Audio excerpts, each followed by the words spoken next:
بسم الله الرحمن الرحيم.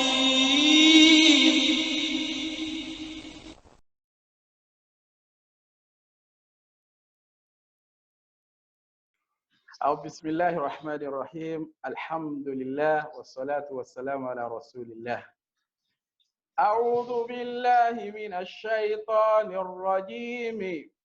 بسم الله الرحمن الرحيم.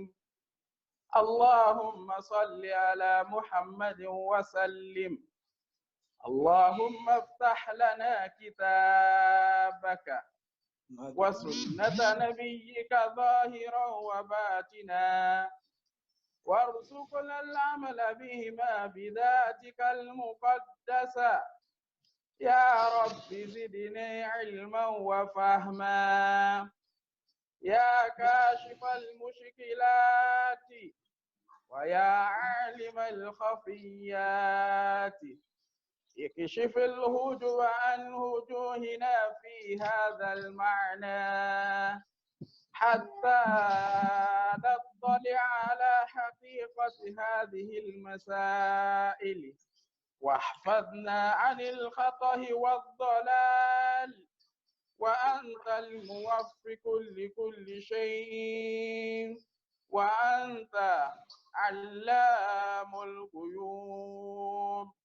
واعتصموا بحبل الله جميعا ولا تفرقوا،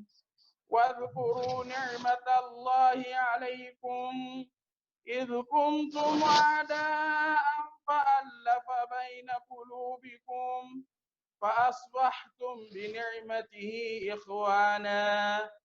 وكنتم على شفا حفرة من النار فأنقذكم منها. كذلك يبين الله لكم آياته لعلكم تتقون. أعوذ بالله من الشيطان الرجيم. بسم الله الرحمن الرحيم. إذا جاء نصر الله والفتح ورأيت الناس يدخلون في دين الله أفواجا فسبح بحمد ربك واستغفره.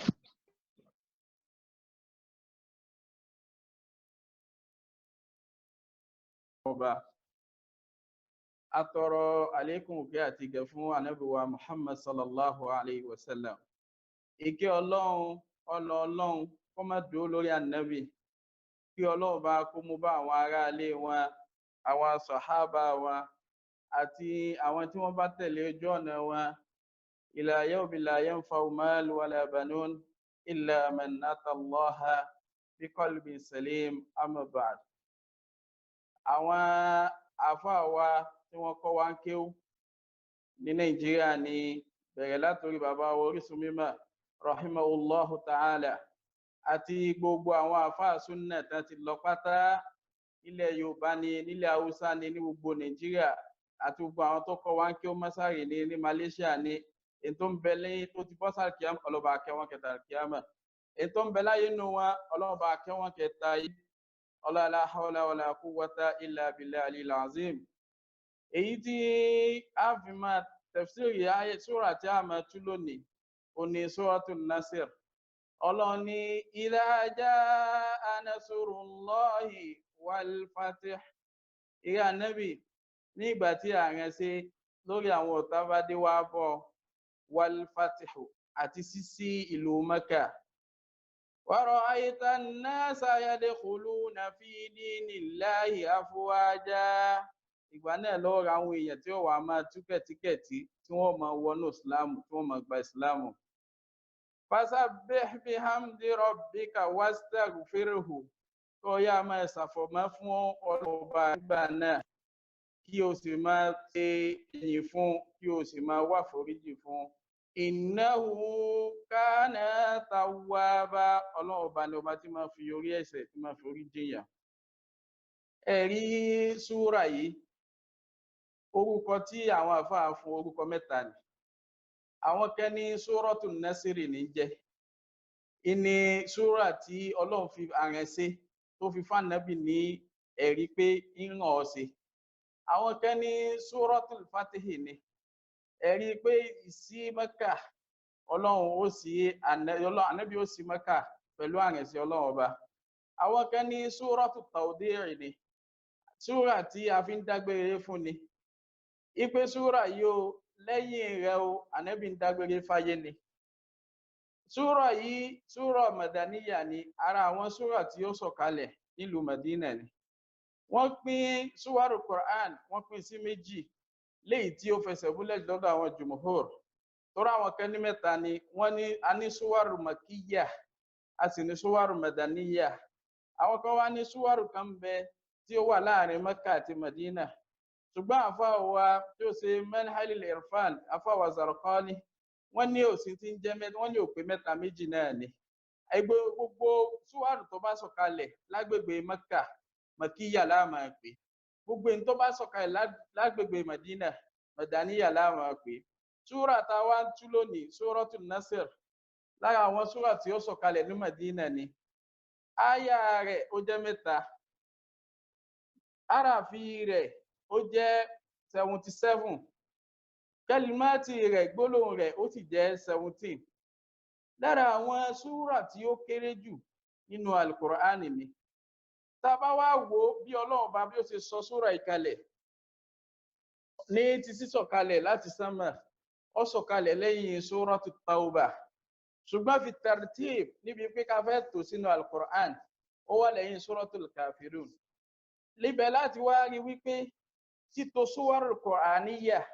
àwọn súrà tá ń sọ yìí tawqifiyya ni Ọlọ́run ọba ló fi máa Nabi sallallahu alaihi wasallam tá Nabi sì ń sọ fún àwọn sàhábà wípé ibi báyìí ni ẹ máa kọ sí ẹ̀rí ilé ń bẹ nínú hadisi kan tí Imam Bukhari gbà wá nínú Sahih wọn nínú hadisi Ibn Abbas radiyallahu ta'ala anhuma kí Ọlọ́run bá yọ́nú sí bàbá àti ọmọ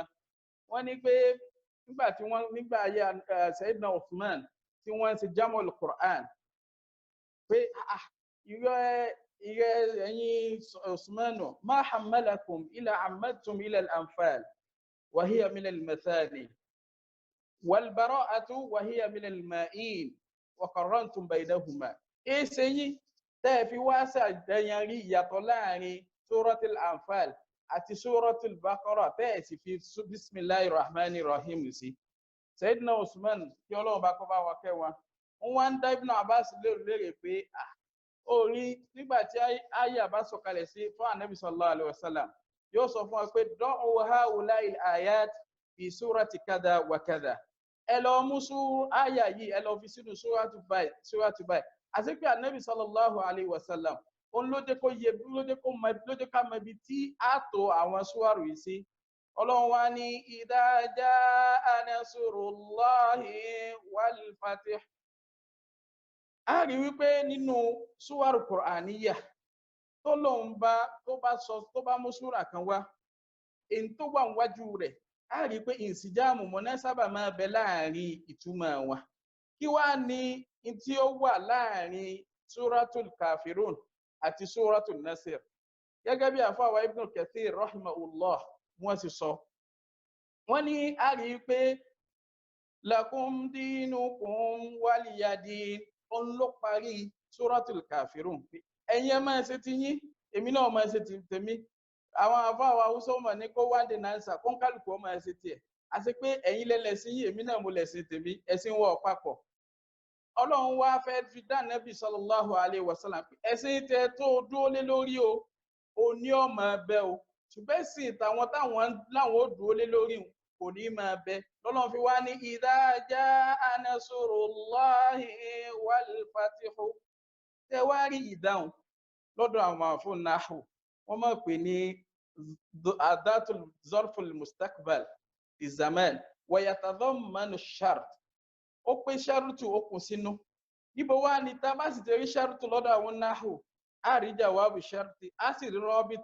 rọ́bìtù tó wá wà ń bẹ nínú ìjáàzì Qur'an ní bẹ́ẹ̀ mi bá fẹ́ sọ̀rọ̀ ní ìsìn tó tẹ̀lé ra wọn ni ṣùgbọ́n lọ́wọ́ bá wá mú àwárí fọ́ọ̀sì áyà kan wá ya ó wá la ṣáàrùtù àti jawabu rẹ̀ ó wá là láàrin àyàwó náà ni wara'ayta an-nasa yadkhuluna fi dinillahi afwaja fasabbih. Fáàfù yẹn ni rọ́bìt, fáwù rọ́bìtọ̀ ni. Sabbih yẹn ni jawabu sharti. Ọlọ́run wá sọ fún Ànábì pé idha jaa nasrullahi wal fath. Gbogbo nǹkan tọ́lọ́run bá fẹ́ ṣe ló máa ń nídìí tó fi ṣe. Nígbà tọ́lọ́run fẹ́ dáwọ èèyàn, ó ní wa ma khalaqtul jinna wal insa illa liya'budun. Ọlọ́run ní ìdáhùn èèyàn. Ìdáhùn èèyàn àtàlìjànú lásán àfi kí wọn lè máa jọ́sìn èmi Ọlọ́run ọba. Ọmọ ènìyàn onímọ̀ ṣe nǹkan tí ò ní ní orí tí ò ní nídìí. Àwọn àfọ ní tarbiyya wọn ní alfashilani sinfad. Ẹni tó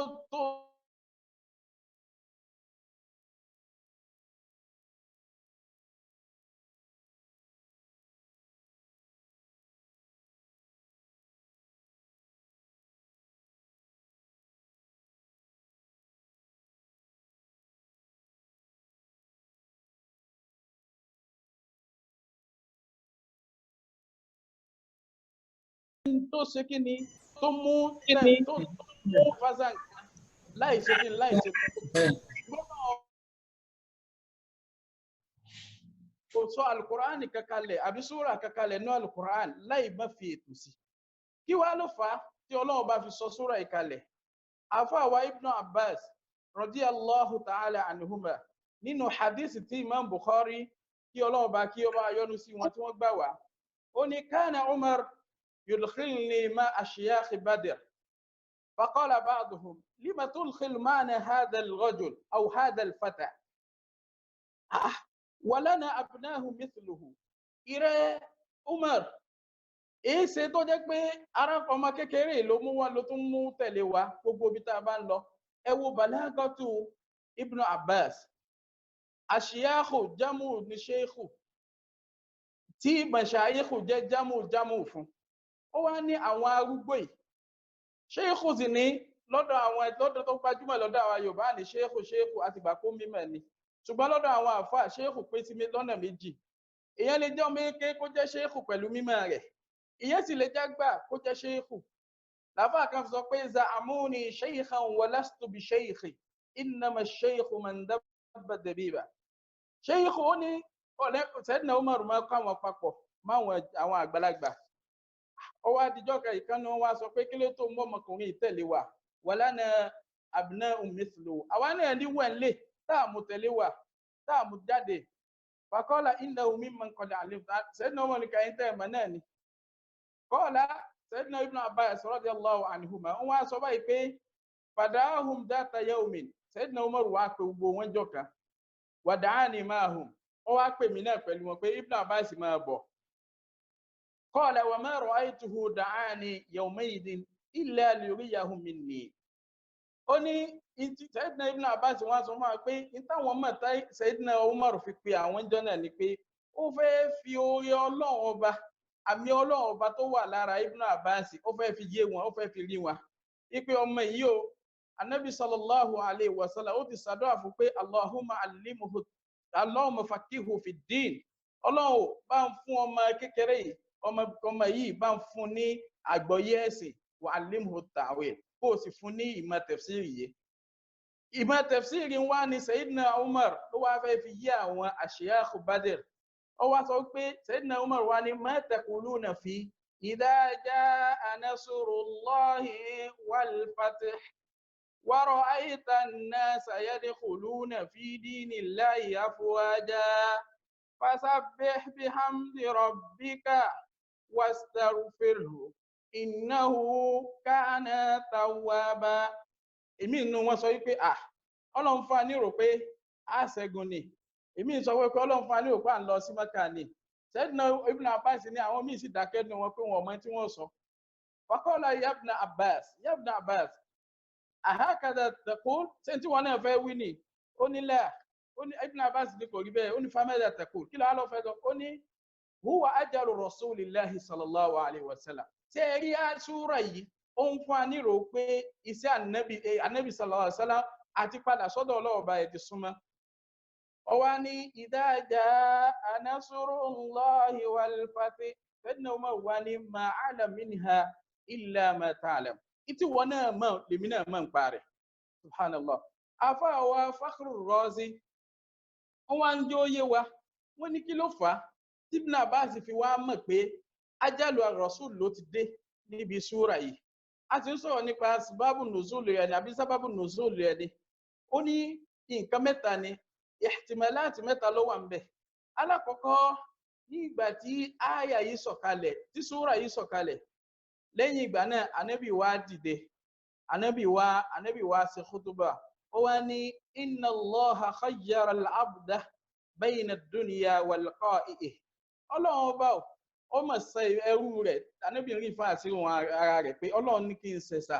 bayna al-baqa'i fi ad-dunya pé kí n máa bẹ láyé túgbà díẹ̀ náà ni ó torí pé kullu man 'alayha fani gbogbo ẹni tó máa bẹ lórílẹ̀ ní ọ̀lọ́ ṣùgbọ́n ọlọ́run fẹ́ ṣe tamdidu baqa'u ar-rasul pé ṣé ó dúró sígbà díẹ̀ sí àbí ó wà bẹ́mi ọlọ́run ọba fakhayyara al-'abdu fakhayyara liqa Allah ta'ala ó ní bẹ́ẹ̀ ni ànábì wá ṣe àdáyẹnrí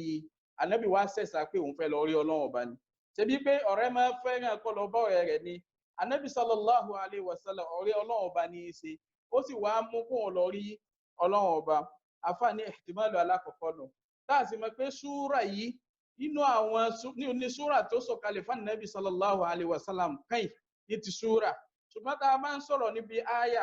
á padà sínú Suratul Baqara tọ́lọ́run sọ wá pé wattaqu yawman turja'una fihi ila Allah thumma tuwaffa kullu nafsin bima kasabat wa hum la yuzlamun eléyìí ló sọ̀kalẹ̀ lápẹjọ àpalùpọ̀ àwọn àáfà nínú àyà ṣùgbọ́n tá a bá ń sọ̀rọ̀ nínú Suratul Nasr ni àáfà ni tó fàtíbà bá sì fi mọ̀ náà ẹlẹ́ẹ̀kejì nínú tó súnmọ́ kó jẹ́ pé ó súnmọ́ kó jẹ́ pé Ibn Abbas ló fi mọ̀ ó ní idha jaa nasrullahi wal fath rí pé wa ra'ayta an-nasa yadkhuluna fi dinillahi afwaja tá a bá rí pé èèyàn ṣiṣẹ́ ó ń ṣe wàhálà ó ń làágùn ó ń jẹ gbàtọ́lọ́ ẹ ṣe kíní kan níjọ́ tó bá ti rí pé gbogbo olúulé ti gbà síláàmù tán wọ́n ti gbàtọ́lọ́ ń tán ó sì ti ṣẹ́gun ọfẹ́ tí ló ti tọ̀hárọ̀ Káàbà ìwà lókù ó ní wa ra'ayta an-nasa yadkhuluna fi dinillahi afwaja àwọn èèyàn wà máa wọnú síláàmù kẹ̀tíkẹ̀tí wọ́n ti gbà síláàmù àti pé iṣẹ́ ànábì ti tán gbà náà nà sallallahu alayhi wa sallam kò sí nǹkan kan tó kù wá lè Sayyidina Ibn Abbas ló fi wá ṣe istinbat pé súra yìí ń fún wa nílò pànàbí ti ń padà ni ó ní ihtimalu ẹlẹ́ẹ̀kejì náà ó ní sẹ́ wá rí ihtimalu ẹlẹ́ẹ̀kẹta ó ní pé téèyàn bá parí iṣẹ́ gbogbo iṣẹ́ tí bá ń ṣe èèyàn gbọ́dọ̀ rántí ọlọ́run ọba ni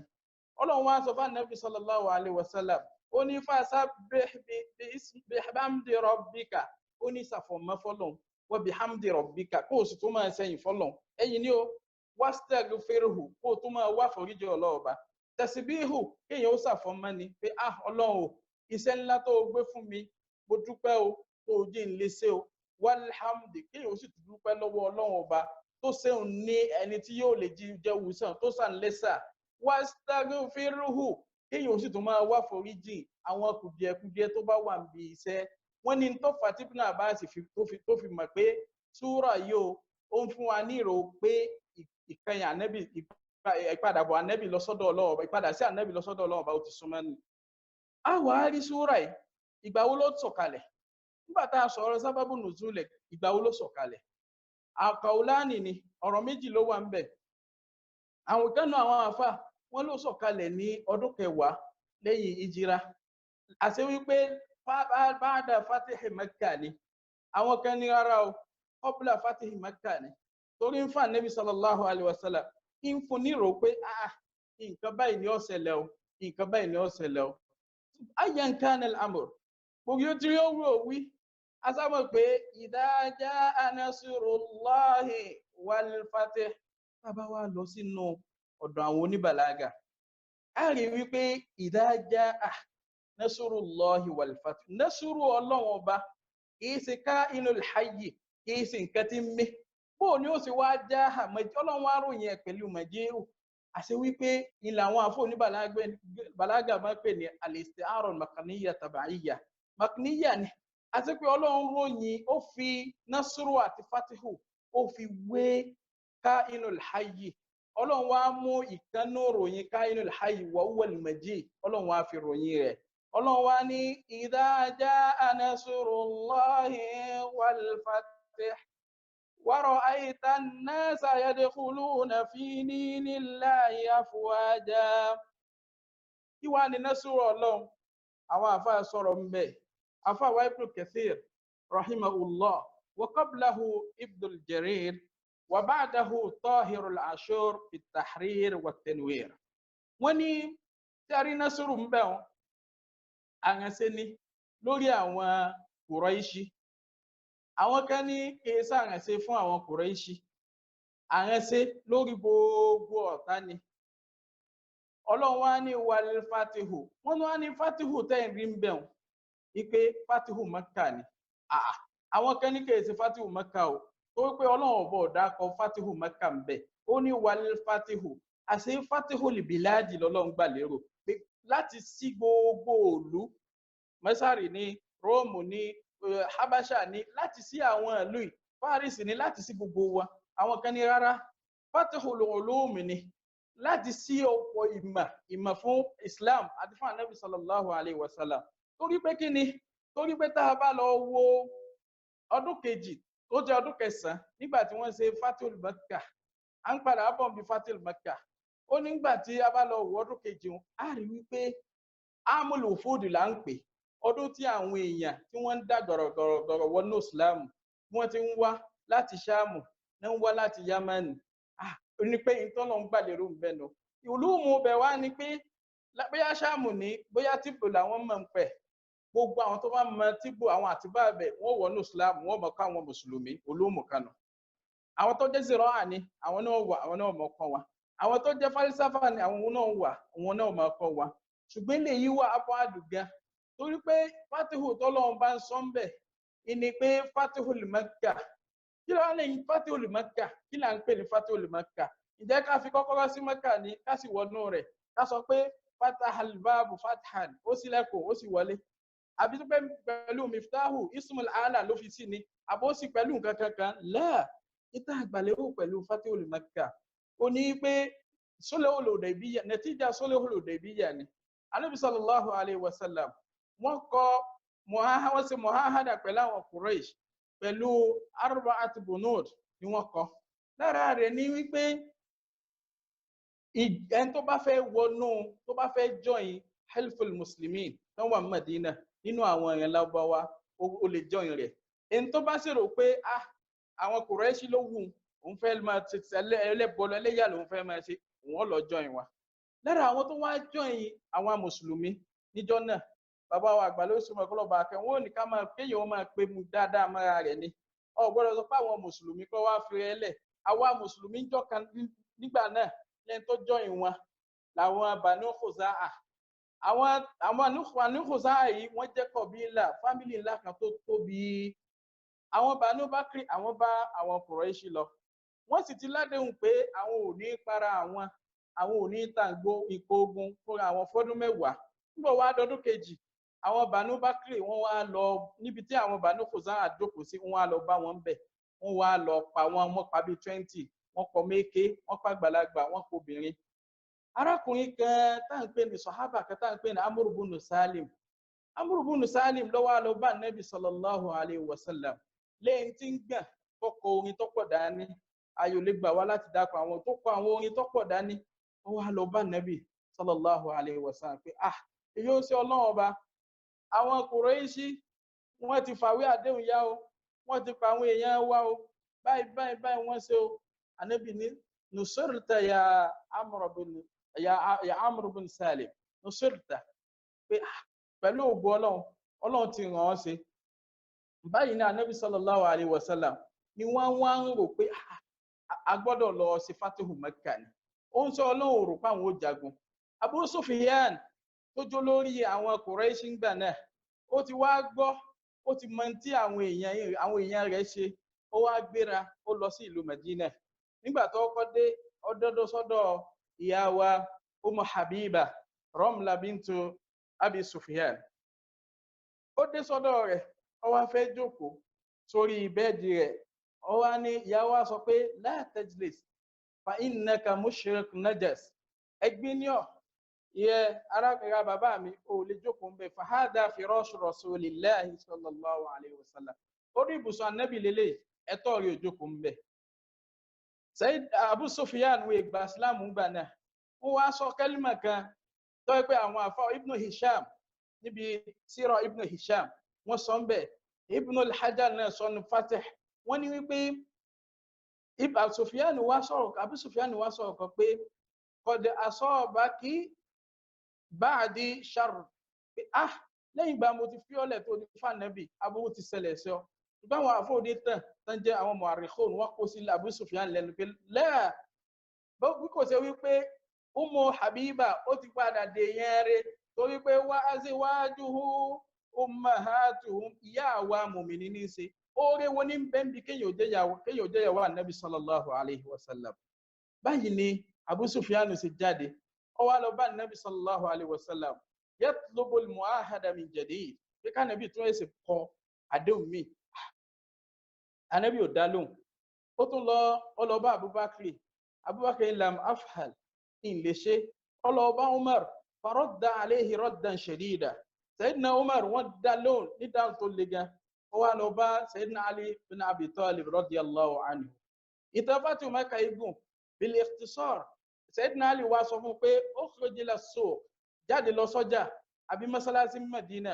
kó wá lọ ṣe ìlànà fáwọn èèyàn pé mo ń fẹ́ mujawara yín o mo fẹ́ himaya yín o mo fẹ́ kẹ́ ràn mí lọ́wọ́ o. gbólóyìn a rí pé kalimatu tahkir wal ihana wal fadiha fún sayyidil qawm ó wá lọ àárín ọjà ṣùgbọ́n Sayyidina Umar Sayyidina Abubakar Sayyidina Ali bin Abi Talib ó fẹ́ fi fàdọ́hà rẹ̀ náà ni. Báyìí ni Abu Sufyan ṣe padà Ànábì sallallahu alaihi wasallam wọ́n wá bẹ̀rẹ̀ wọ́n ronú pé bóò ni àwọn ti fẹ́ lọ sí Fatu Makkah biduni ihraq ad-dima. Ànábì ò fẹ́ tàjẹ́lẹ̀ sallallahu alaihi wasallam torí pé Ọlọ́run ròyìn rẹ̀ pẹ̀lú rahma. Ọlọ́run ní laqad ja'akum rasulun min anfusikum azizun alayhi ma anittum harisun ma anittum bil mu'minina rahufur rahim. لقد جاءكم رسول من أنفسكم عزيز عليه ما عنتم حريص عليكم بالمؤمنين رؤوف رحيم. Ọlọ́run wá ní Ànábì sallallahu alaihi wasallam wọ́n wá pe àwọn adarí ogun wọn àwọn mẹ́ta ni riwaya mi padà sọ fún wa pé Marfat bin Abi Marfat ṣùgbọ́n àwọn t'Ànábì pè jọ náà Sayyidina Ali bin Abi Talib Sayyidina Miqdad bin Aus àti Zubair bin Awwam àwọn ẹni kọmando adarí ogun fún Ànábì sallallahu alayhi wa sallam. Ẹ jẹ́ ká wo ọgbọ́n orí Ànábì sallallahu alayhi wa sallam. Ànábì wá pè wọ́n jókòó ó ní pé ẹ̀rí wá bá mi láti sánmà pé arákùnrin kan nú àwọn sọ̀hábà tí orúkọ rẹ̀ jẹ́ Hatim ó ti kọ̀wé kan fún arábìnrin arìnrìn àjò pé kó lọ fún àwọn Abu Sufyan àwọn Quraysh pé Ànábì ń bọ̀ wá bá wọn jagun. Subhanallah pé kí àwọn mẹ́ta yìí àbáwọn mẹ́rin yìí kí wọ́n lọ bá arábìnrin kí wọ́n gba ìwé ọwọ́ rẹ̀ wọ́n sì gba ìwé wọn wá bá Ànábì sallallahu alaihi wasallam. Bí wọ́n ṣe dé Ànábì ni wọ́n pe Hatim wá. Sayyidina Umar ní dani adrib unuqa yóò sọ náà fún mi yọ̀ǹda kí n bẹ́ orí rẹ̀. Ànábì ní kó filẹ̀ li annahu shahida badran torí pé arákùnrin tá à ń sọ yìí ó náà bá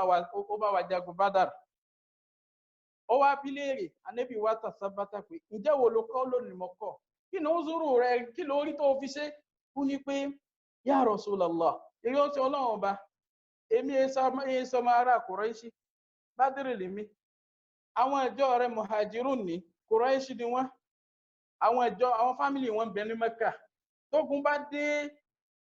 bá dé wọ́n láwọn fámìlì tí ó gàdàgàbò wọ́n ní ara wa làwọn eléyìí ẹ má pa wọn ṣùgbọ́n àwọn èèyàn tèmi tí ń bẹ́ńbẹ́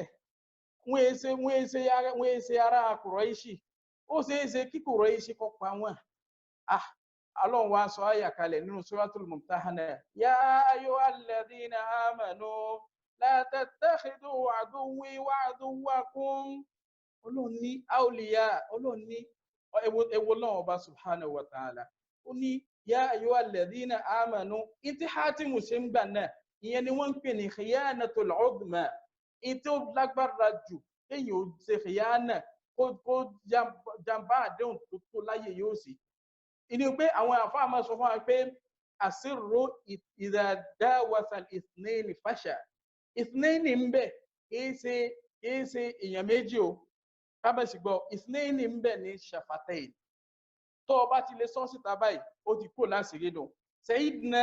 Hatim radiyallahu ta'ala anhu nígbà tó ti lè gbọ́ wípé Abu Sufyan wá Ànábì dá padà wọ́n ti ń pètò ogun ó ti kó láṣìírí Ọlọ́run wá sọ pé yá ayyuhal ladhina amanu Ọlọ́run wá pé Hátìmù ní kíni kò pè ní káfíìr torí pé annahu shahida badra Ọlọ́run sì ti fún wọn ní àdéhùn wípé laqad if'alu ma shi'tum in tó bá wù ní ẹ máa ṣe laqad ghafartu lakum ìmí Ọlọ́run bá ti forí jìn yín a rí wípé àwọn ahlul badr wọ́n ní khasisa tó pọ̀ gẹ́ tó jẹ́ pé Ànábì sallallahu alaihi wasallam ó fún wọn ara ẹ̀nu Umar ibn Khattab wọ́n ní títà iná Umar tó bá fẹ́ wá ṣe kí tó bá fẹ́ ṣe istishara àwọn èèyàn àwọn ahlul badr ní ọ̀kọ́ pé Sayyidina Ali ibn Abi Talib wọ́n ní tí kan náà àwọn ahlul badr bá kú wọ́n ní rákà mẹ́fà ní máa kí sí lára nínú bí tà ṣe gbé wá wọ́n ní tí mùsùlùmí mi bá sì kú mẹ́rin ní òkè fún wa torí pé fi ń fún ẹ ní fọ́dù tí Ọlọ́run bá fún wa ní báyìí ní Fatihul Makkah ló fi wá lọ kí wá lóde tó jẹ́ wípé lẹ́yìn Fatihul Makkah Ọlọ́run wá ní wa ra'ayta an-nasa yadkhuluna fi dinillahi afwaja àti pé àwọn Jaziratul Arab wọ́n ti wá kójọ wípé tánàbí yìí o tó bá fi lè lọ Mẹ́kà tó sì fi wí ní àwọn ẹjọ́ rẹ̀ àwa ní ọgbà Islam àwọn táwọn sọ wà ní Ibn Kathir wọ́n wá ní nígbà tí wọ́n wá rí ànẹ́bì tó dé sí ìlú Mẹ́kà tánàbí wá ń sọ pé wa qul ja'al haqqu wa zahaqal batil innal batila kana zahuqa òdodo ti dé wa ra'ayta an-nasa yadkhuluna fi dinillahi afwaja báyìí láwọn èèyàn lóríṣiríṣi níjọ Jaziratul Arab wọ́n ní kódà gan lọ́dún tó tẹ̀lé wọ́n torí pé wọ́n ja Fatihul Makkah ṣẹlẹ̀ ní ọdún kẹjọ ní 20 days inú Ramadan ní Fatihul Makkah ló ṣẹlẹ̀ àwọn èèyàn wá ń sọ àwọn afọ onítà múlẹ̀ yìí lẹ́yìn pé Ọlọ́run ọba ó rán Ànábì sallallahu alaihi wasallam ó rán lọ́wọ́ kí wá lédè tó jẹ́ pé Ànábì wá sàdáyàn rí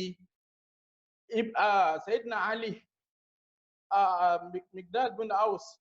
àti Zubair ibn Awam àti Marfat láti lọ máa gba lẹ́tà ìwá láti kojú ogun tánàbí fi tẹ́wọn sàlẹ́sà wọ́n ní pé lẹ́yìn ìgbà tí Ànábì sallallahu alaihi wasallam tó rí àrẹ̀ṣẹ́ lọ́dọ̀ Ọlọ́run ọba tó lọ́run bá ti sàdéhùn pé Ọlọ́run ọba ọ̀rẹ́ lọ́wọ́ Ọlọ́run wá tún wá ní pé kí ó fún ní làákàyè Ànábì wá ma taqati ashabihi ọmọ pé nǹkan báyìí lẹ́ni báyìí lè ṣe nǹkan báyìí lẹ́ni báyìí lè ṣe nǹkan báyìí lẹ́ni báyìí lè ṣe àpèjúwe rẹ̀ Abu Hurairah radiyallahu anhu lẹ́yìn ìgbà tí bada Ghazwul Khaybar ló gba Islam lẹ́yìn Ghazwul Khaybar ni tí ó ṣe déédéé 20 years tí Abubakar àti Umar gba Islam ó sì pọ̀ lẹ́yìn tó gba hadith wa a ṣe wípé ìtò kan òun ni àtàlímù àti pé kó máa kitabatul ahadith ní Rasul sallallahu alaihi wasallam ìtò kan náà Umar àti Abubakar waziru làwọn Zubair Abdullah ibn Zubair Abdullah ibn Umar Abdullah ibn Abbas àwọn èèyàn àwọn tí wọ́n ń pè ní àbádìlà àwọn mẹ́rin ni àwọn èèyàn àwọn tàlímù ló kàn wá ló fi jẹ́ pé fuqaha'ud din la máa pè wọ́n àwárí lára àwọn sọ̀hábà ó jẹ́ pé ẹni tí bá ń sọ pé Abu Hurairah ọdún mélòó ló pẹ̀lú Ànábì sallallahu alaihi wasallam tó fi wá gba àdìsí wọn á sọ fún pé ẹ lọ ọmọ ń tẹ̀ ń sọ ẹni tó lóore jù ba'da Rasulillah àti ba'da Rasulillah oní Abubakar àti Umar wọn ò gba hadisi tó torí pé wàzírò Ànábì ni wọ́n jẹ́ àwọn Ànábì máa fẹ́ ọ̀rọ̀ lọ wọn nǹkan báyìí ní kẹ́ ṣe nǹkan báyìí ní kẹ́ ṣe báyìí ni Fatihul Makkah ló fi tán tí àwọn ìjọ yìí tán sì fi wọ́n wọnú Islam kí wá ló dé tó jẹ́ pé tasbihi lọ́lọ́run wá fọ́ fún Ànábì sallallahu alaihi wasallam pé kó máa ṣe ìyàwó Aisha wọ́n gbà wá nínú hadithi nínú ìgbà wá tí Bukhari, Imam Bukhari أصح الكتب صنفه الإنسان بعد القرآن. كما سويك أصح الكتب بعد القرآن الكريم صنفه الإنسان. أنتم تأتوا الله جو نمتاو من يشي وني صحيح البخاري على الإطلاق. إيه lẹ́yìn ìgbà náà ní hadith Ummu Aisha Ànábì sallallahu alaihi wasallam gbogbo àlámọ̀rí rẹ̀ pátá tí ó bá wá ṣe yóò máa ní subhanaka Allahumma wa bihamdik Allahumma ighfirli. Níbi tó bá fẹ́ rùkú ni tó bá fẹ́ sùjúdù ni yóò máa ṣe. Afọwọ́ Ibn Kathir wá ní àwa fẹ́ kó jẹ́ wípé mùsùlùmí náà tí ọjọ́ orí rẹ̀ bá ti dàgbà kó máa wí gbólóhùn yìí, kó máa wí mùsùlùmí tójọ́ orí rẹ̀ tó àbí mùsùlùmí tó yẹ pé ọjọ́ orí rẹ̀ ti dàgbà ṣùgbọ́n láàárẹ̀ kan tí wọ́n ti kọ̀nfàmù pípọ̀ tí ń lọ yìí pẹ̀lú ògbọ́lọ́ ẹ̀ nílò ìjọdún kan lọ púpọ̀ lẹ́yìn tí ó máa wí torí pé tẹ̀síbíhù nínú tọ́lọ̀ ọba àlékè ọláfẹ́ ni. Ànábì sallallahu alayhi wa sallam wọ́n sọ fún àwọn hadith kan tó wà nínú Sahih Bukhari àti Imam Muslim muttafaqun alayhi nínú hadith Abu Hurairah wọ́n ní kalimatani khafifatani ala lisan thaqilatani fil mizan habibatani ila rahman subhanallahi wa bihamdihi subhanallahi alazim. lọ́dọ̀ àwọn onínáhù ẹ̀rí pé takdimul khabar ala al-mubtada ìmọ̀ fún jumla ní takwiya ni yóò kẹ́ jẹ́ kí jumla yóò lágbára gẹ́ ó ní kalimatani sakilata gbogbo àwọn kalimatani sakilatani kẹ̀kẹ́ yẹn khabaru muqaddam ni mubtada wá ní subhanallahi wa bihamdihi subhanallahi alazim. Ó ní gbólóhùn tí ò gbọ́ ní ìṣẹ́jú kan bó ti fẹ́lẹ́ láhàn rẹ̀ tó tẹ̀kílàtánì tó sì ní kíni tó ní òṣùwọ̀n alal-mizan ló tá bá gbé òṣùwọ̀n ó tẹ̀sùwọ̀n ga habibatani ila rahman tó sì jẹ́ pé tí Ọlọ́run bá ó nífẹ̀ẹ́ sáwọn méjèèjì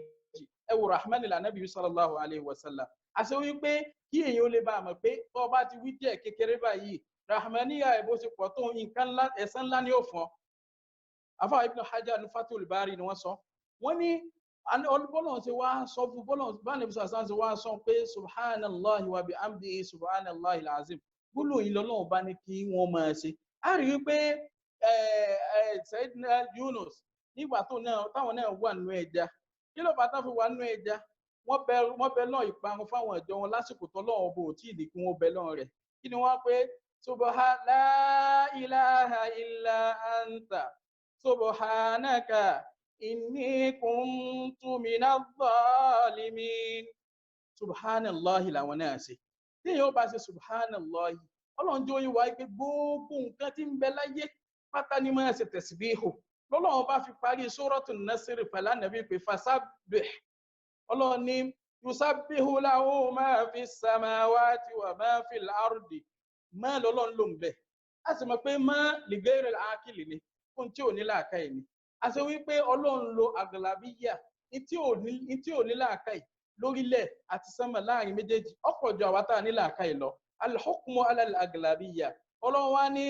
yusabbihu lahu ma fi samawati wa ma fil ardi gbogbo wọn ní ṣe tasbihu fọlọ ní ṣàfọmọ fọlọ. ó rè wé ko tí ó lọ tí ó fi lọ tí ó fi bọ̀ bóyá tasbihu ní ṣe àmọ́ torí Ọlọ́run sọ fún wa ní Suratul Isra pé wa in min shay'in illa yusabbihu bihamdihi walakin la tafqahuna tasbihahum. Ọlọ́run ní ẹ̀rí kò sí nǹkan kan lórílẹ̀ ayé kò sí nǹkan kan tí ń bẹ lórílẹ̀ ayé illa wa yusabbihu bihamdihi àfi kó máa ṣàfọ̀mọ́ fọ́lọ́run ọba kó sì máa ṣẹ̀yìn fọ́lọ́run ọba walakin la tafqahuna tasbihahum. ẹ̀yin èèyàn lè sàárẹ̀ lè ṣe làákàì kò lè yé yín bí wọ́n ṣe ń ṣe é kò lè yé yín bí wọ́n ṣe ń ṣe. Ọlọ́run tó wá ní fasabbih bihamdi rabbika hamdi ń bẹ̀ Ọlọ́run ní ká Nábì máa ṣẹ̀yìn fọ́lọ́run ọba subhanallah. Ọlọ́run gangan bẹ̀rẹ̀ kìtàbù rẹ̀ al-Qur'an pẹ̀lú ẹ̀yìn. Ọlọ́run ní alhamdulillahi rabbil alamin. Ọlọ́run gangan ó ṣẹ̀yìn fúnra ara rẹ̀ ó sì tún pa àwọ̀ èèmọ̀nìyàn láṣẹ ká máa ṣẹ̀yìn fún Ọlọ́run ọba. Ó tún wá ní ká Nábì náà kó máa ṣẹ̀yìn fún òun Ọlọ́run ọba. Tá a bá wo hadith kan tó wà nínú Sahih al-Bukhari nínú hadith ìyá wa Aisha radiyallahu ta'ala anha ó ní ànábì ń ṣe wọ́n yẹn náfìlà jọ kan fàtàwárọ̀ mọ̀kàndàmọ́ ẹsẹ̀ wọn wá ń wú àwọn aṣọ fún ànábì pé ṣẹ́gbọ́n lọ́n ti ní ó ti forí ẹ̀ṣẹ̀ rẹ̀ jọ gbogbo tó ṣe àti tó ṣe ànábì ní afálá àkúnà abudan shakura tí ní máa dúpẹ́ fọ́lọ́run ọba ni subhanallah ní wípé alhamdu ọpẹ́ ni téèyàn bá ń dùn ọlọ́run ọbọ̀ máa ṣàlékún oore rẹ̀ ní la in shakartum la azidannakum wa la in kafartum inna adhabi la shadid. Kí wá ló dé tọ́lọ̀ tó wá ní pé àti ẹ̀gbọ́ tasbihu lọ́lọ́ ní kánàbí ò ṣe ọlọ́run tó ní kó ṣe tahmidu ó ti ṣe kí tó wá ní istighfaru tí bọ́lọ̀ lóun ti forí ẹ̀ṣẹ̀ rẹ̀ jìn àfáà wa Fakhru Razi wọ́n wá sọ̀rọ̀ ń bí ọ̀rọ̀ wọ́n ní ọ̀nà tó súnmọ́ jù ni pé àwọn àìrójú kan ń bẹ tó ń ṣe ọlọ́run ọba sallallahu alayhi wa sallam tí wọ́n ti ṣe níbi kíni níbi tí ó kó wọn láìrójú níbi dáwà bóyá wọ́n ń jẹun àwọn umurul mubaha bóyá wọ́n ń jẹun lọ́ọ̀ni bóyá wọ́n súnmọ́ àwọn ẹlẹ́hà wọn ni bóyá wọ́n ń ṣe nǹkan kan ni tó jẹ́ pásíkò ní ó yẹ kí wọ́n wà ní ibi tí wọ́n ti ń ṣe dáwà ni lọ́lọ́run sì fẹ́ kí wọ́n wá bá àwọn ọlọ́run ọba lẹ́yìn tọ́kàn rẹ̀ mọ́ tí ò lẹ́sẹ̀ lọ́rùn lánàbí sallallahu alayhi wa sallam náà fi sọ fún wa nínú hadithi Abdullahi ibn Umar nínú Sahih Muslim wípé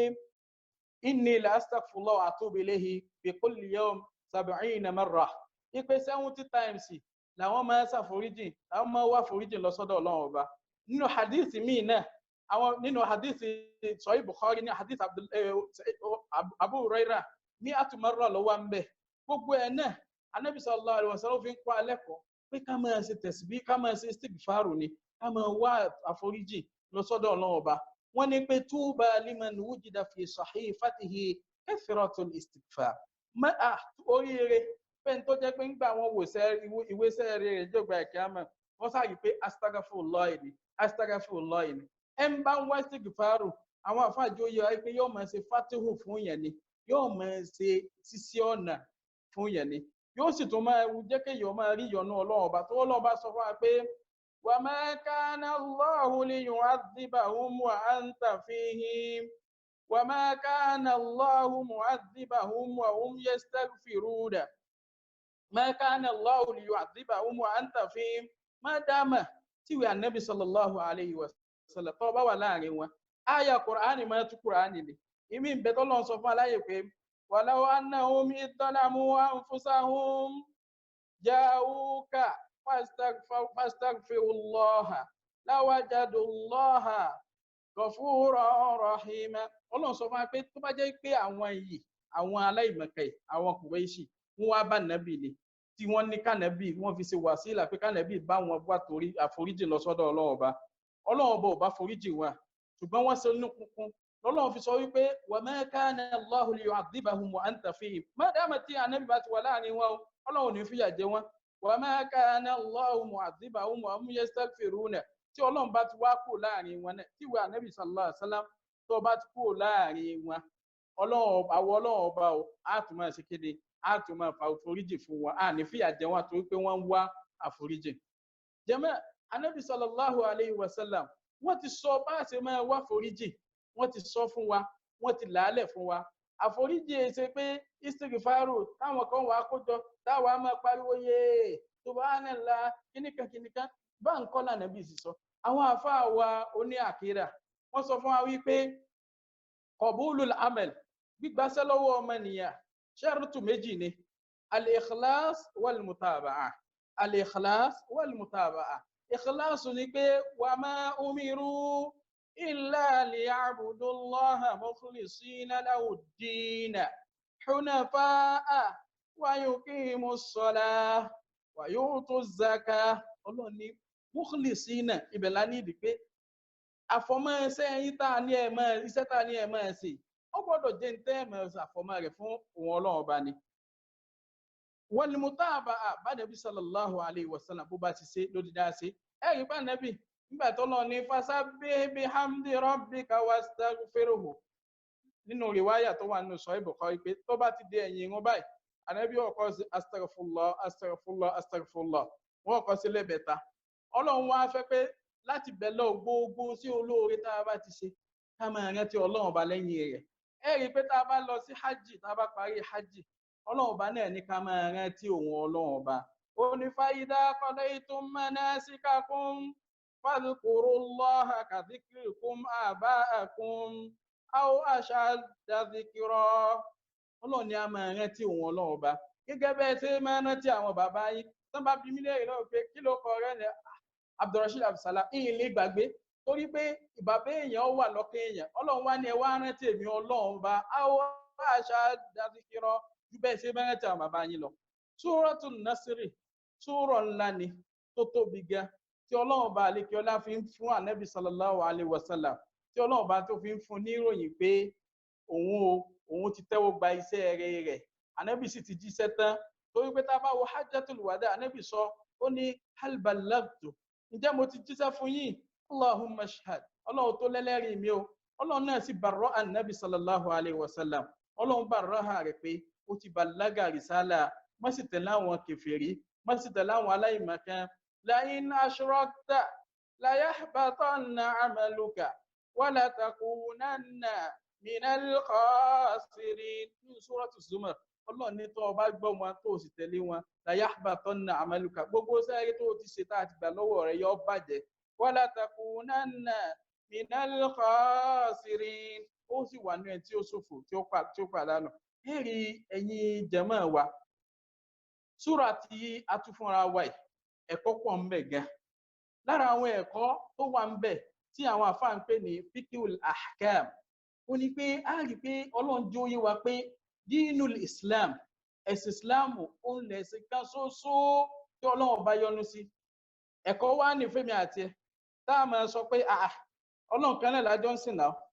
kí wá rí kírísítẹ̀nì fámílì òní àti bá jọ́ ń sìn náà bá ní àwọn àfáà alákìídà wọ́n sọ fún wa pé man lam yukaffir al-kafir fa huwa kafir. ẹ ń bá rí kéfèrí tí ó gbà pé kéfèrí lélẹ́yìí àbó gbà pé ọ̀nà míì tún bẹ tó tún dáa ju hadi nabi sallallahu alayhi wa sallam lọ ìwé ẹni bẹ́ẹ̀ ti di kéfèrí. ọlọ́run bá ní pé kí kéfèrí ọmọ ẹbẹ́ ń kéfèrí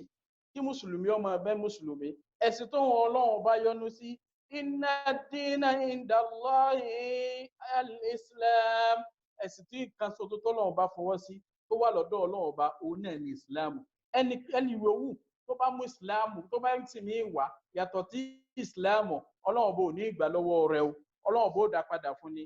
a tún wá rí nínú àwọn ẹ̀kọ́ fiqhul ahkam tá a rí kọ́ nínú súrà yìí ó ní wípé ọ̀pọ̀lọpọ̀ àwọn àáfàá afẹnujọ àwọn àáfàá wọ́n jẹ́ kó yí wa wípé gbogbo iṣẹ́ tí èèyàn bá ṣe tí ó bá fìràn tí ọlọ́run bá bẹ̀rẹ̀ ìrántí ọlọ́run bá parí kò tẹ̀lé ànábì sallallahu alayhi wa sallam tó gbà àwọn afáwọn oníṣòlù fèkè wọ́n ní al-amrul